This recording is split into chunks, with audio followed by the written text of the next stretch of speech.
All right, good morning, everyone. We're going to go ahead and get started. We've now been joined by Joey Logano, driver of the number 22 Team Penske Ford, and we will go ahead and open it up for questions. We'll start in the front. Mark Garrow, PRN. Joey, drivers talk a lot about this is the start of the first real racing. We'll start to see where we are against everybody else. How do you measure that? How do you measure what you're looking for early season to see if you've progressed, or how you measure up against everybody else? Lap time. that basic. Just raw speed in your race car. You have Phoenix last week was a good measure, and then you come here to Vegas, and it's a good measure as well. This all kind of happens a little later than it used to, right? Because you used to go from Daytona right out here, but now with having Atlanta and then COTA, it's still it was hard to measure where you're at from just like the bread and butter of what NASCAR is on ovals. So hopefully we got speed in our Penske Mustang today, and we can qualify well and execute the race, right? I mean, it's definitely. I mean, every week you have the opportunity to go back and look at where you're strong or weak, and hopefully in the speed department we're fast and we can execute races as well. Is there anything else you measure at all, or you look? We measure all of it. Yeah, I think the biggest thing you always look at is speed, but you also look at whether your pit stops are right. I mean, as much as we talk about just the car. I mean, the car is different when you're pitting on road courses and speedways versus mile and a halves and short tracks. So you get an idea where your pit crew is. Everything these days is not like it used to be where you'd have to go scratch and claw to try to figure out if you're good or not. The data is pretty clear when it's shipped to you where you're good and where you're not as a team. So it's whether that's restart metrics or pit road metrics, whatever it may be. There's a lot of data these days that you can measure yourself up pretty easily. Jeff, and then to the right, and then up to Jerry.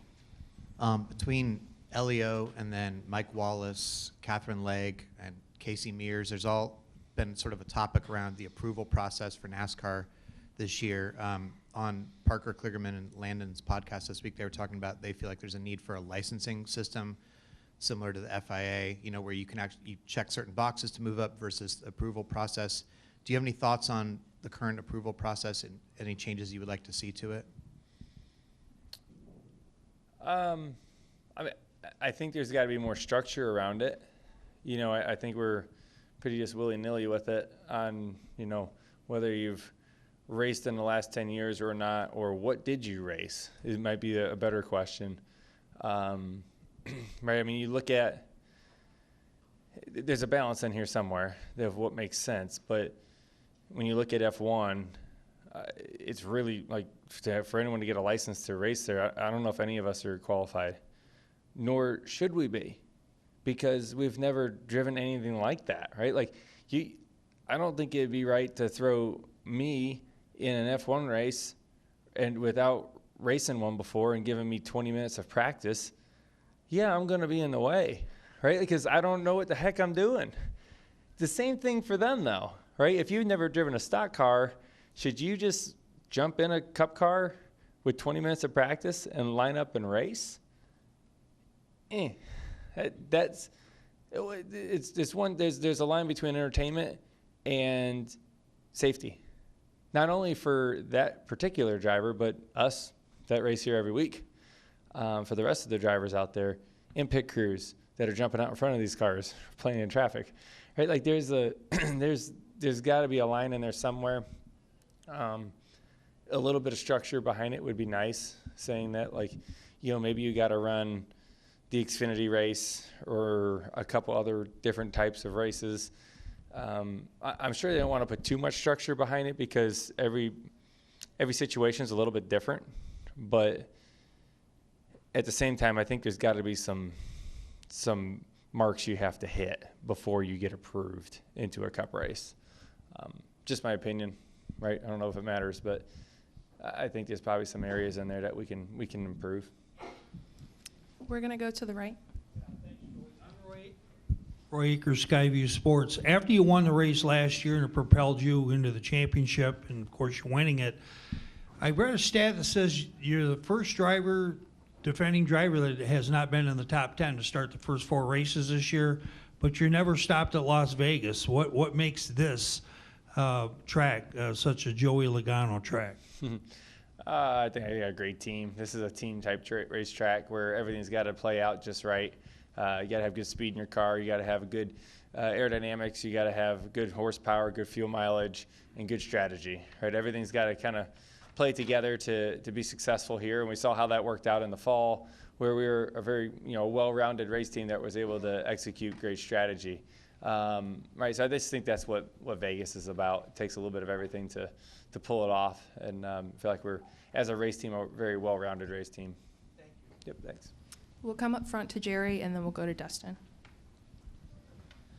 Jerry Jordan, KickingTheTires.net. You blend into the background very well. A few weeks ago, Pennzoil, unveiled a special paint scheme for you here, and coming out here, you see the logo on the front. How much extra pressure is on you to perform and to win at this track where you've done well in the past?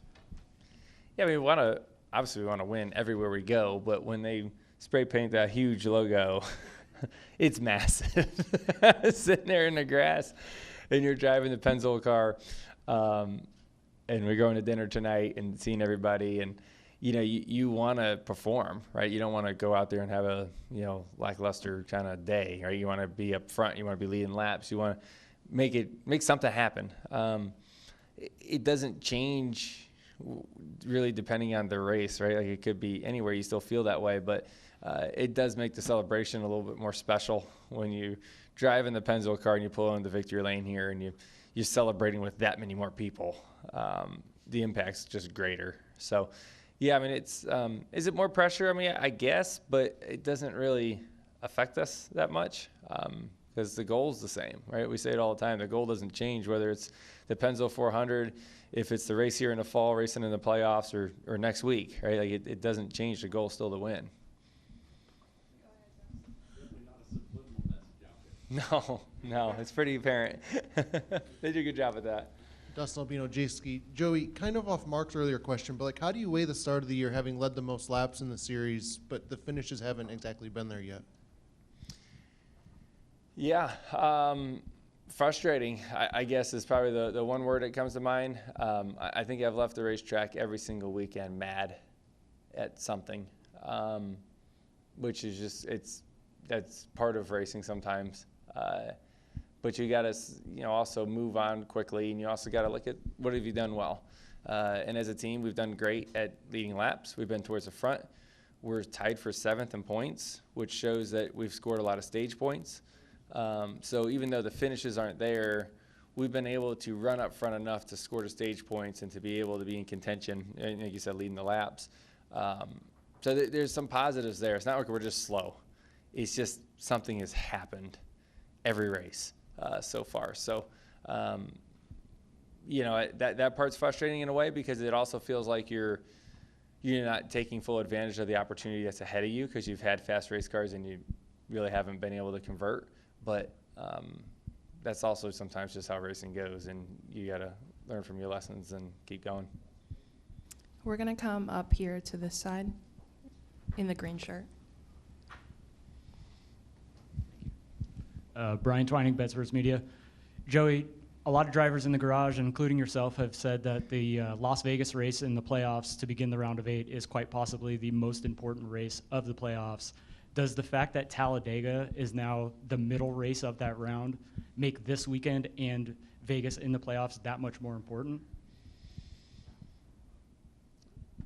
Yeah. Yeah. You just don't know what happens in Talladega. There's just so many other variables in that race where you can control. I mean, you can control a lot of things at Talladega, but not all of them. And playoff Talladega is much different than outside of the playoffs, right? I mean, it just changes everyone's mentality and what they're doing out there. But, I mean, every race in the playoffs is just ultra important, unless you win this race and you have a couple races that aren't important, right? And you hope to do that. But, yeah, this is definitely, when I look at last year, this is the race I believe that won us a championship is when we won this one. We'll come up front to Chris, and then we'll end with Bob. ChrisKnightkitchens.com. Joey, last year at this point, everybody was wondering what was going on with the Fords. and then we started seeing the improvement throughout the whole season. Are you happy with the way the Ford Mustang is producing right now, or do you feel like there's still more work to do? Yeah, I think we're still trying to figure out where we're at, right, when it comes to the speed, right? Because we talked about all these different types of racetracks. We have one in Phoenix where I thought we were pretty decent there. I don't know if we would have had something for the 20. We never got to race some heads up, right? We were in the lead when we got our penalty, and then we were on different tire strategies the rest of the day. So if we were to race some heads up, would we have been close to them? I like to think so. I don't really know, though. This will be another good judge for the mile-and-a-half stuff here, what we got. But, yeah, I mean, there's no doubt our super speedway stuff's still strong. Like I saw a lot of speed and a lot of potential there. Road course stuff was a little less than we hoped for. We'll see what we got here this week coming up. But I'd say we're a lot closer than where we were this time last year. This time last year, we were just learning that we were off, and we didn't know how to fix it. We were really lost. Now I feel like we have, obviously a lot of key learnings from last year, and we're being able to apply them and keep those. So, this might be smaller tweaks from here. Yep. And then we'll end with Bob. Bob Pockris, Fox Sports. Following up on the approval process, the next gen car takes some elements from some other types of race cars, and you see SVG win his first race, right? So I'm curious, do you think is it more when people come from other disciplines, the oval portion, or do you think is the next gen car any more or less difficult than the previous car? There's definitely more similarities to sports cars than there's ever been on road courses, right? So, I think to your point, what SVG has done and what he raced before is very similar to a Cup car. Switching over from an Indy car to a Cup car on a road course, a lot more challenging than going from a supercar or a sports car of some sort over to a Cup car. The other thing I was thinking about too is like Kyle Larson running Indy 500. He has the whole month of May up there and he had to get approved for one, but then he also had a lot of laps to get comfortable with the race car, and he's a ridiculous talented kid. Right? Like he's really good. So there's, like I said, everybody's a little bit different, but they had a lot of time up there to make a lot of laps to get comfortable in the race car. Like I said, 20 minutes of practice is really tough to say that's good and go jump in and go racing. Road courses may be a little bit different than ovals, especially high-speed ovals. And I would consider Phoenix a fairly high-speed oval, right? I mean, I know it's only a mile, but you're carrying some good speed around there, and there's a lot of potential to get in trouble. And we've seen 2 cautions last week that unfortunately ruined Soares' day, right? And not his fault, If I was him, I'd be very upset, very upset. But I mean, what do you do? All right, Joey. Well, thank you so much for joining us, and good luck this weekend. All right, thank you guys.